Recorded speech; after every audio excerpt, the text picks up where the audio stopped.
रावण आधा रक्षक और आधा ब्राह्मण था। देवगन में पैदा हुआ रावण कोई साधारण व्यक्ति नहीं था। 64 कला संपूर्ण वेद पुराणों का ज्ञाता केवल एक राक्षस नहीं था, वो पुलत्स्य ऋषि का पौत्र और विश्वश्रवा ऋषि तथा राक्षसी माता कैकेयी का पुत्र था। इस प्रकार वो आधा ब्राह्मण और आधा असुर था। मनुस्मृति के अनुसार जब उच्च वर्ण के पुरुष और निम्न वर्ण की स्त्री से संतान प्राप्ति होती है तो वो अनुलोम संस्कार कहलाती है और बालक की जाति आचरण मां के अनुसार माना जाता है। इसलिए जातिगत व्यवस्था में रावण को राक्षस माना गया है। रावण एक शक्तिशाली शासक, महान पंडित, आयुर्वेद और तंत्र विद्या में निपुण था। वो वीणा का महान वादक था और उसने 2 ग्रंथों की रचना, रावण संहिता ज्योतिष शास्त्र के लिए और अर्क प्रकाशम सिद्ध चिकित्सा पर की थी। वो तंत्र विद्या का ज्ञाता था और पुष्पक विमान का स्वामी। रावण का दशानन रूप प्रतीकात्मक है।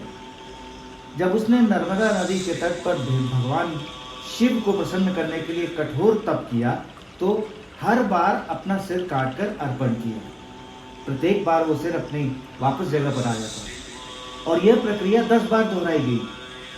रावण के कठोर तप से प्रसन्न हो भगवान शिव ने उसे आशीर्वाद दिया और 10 सिर प्रदान किए। इसलिए वो दशमुख या दशानन भी कहलाया। वास्तव में ये सिर 10 भावों के प्रतीक माने गए। काम यानी वासना, क्रोध यानी गुस्सा, मोह यानी माया, लोभ यानी लालच, मद यानि घमंड, मत्सर्य यानी ईर्ष्या, मन यानी चंचलता, बुद्धि यानी विवेक, चित्त यानी इच्छा शक्ति और अहंकार। आत्मा की उन्नति के लिए इन भावनाओं पर नियंत्रण आवश्यक है और केवल बुद्धि का उपयोग सर्वोच्च माना गया। जब महान राजा महाबली ने रावण को बाकी 9 भावनाओं को त्यागने और केवल बुद्धि को रखने की सलाह दी तो रावण ने जवाब दिया कि ये सभी भावनाएं मिलकर ही उसे पूर्ण पुरुष बनाती हैं, लेकिन अंततः ये भावनाएं ही उसकी विनाशक शक्तियां बनी। रावण के पास अत्यधिक ज्ञान था पर वो अपने अंदर की भावनाओं और वासनाओं को नियंत्रण नहीं कर पाया।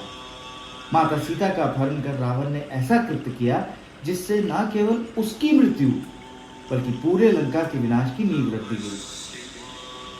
आज के रूप में रावण सिर्फ एक पुतला बनकर रह गया जिसे हर साल एक प्रथा मानकर जलाया जाता है। पर क्या बुराई का प्रतीक सिर्फ रावण ही है?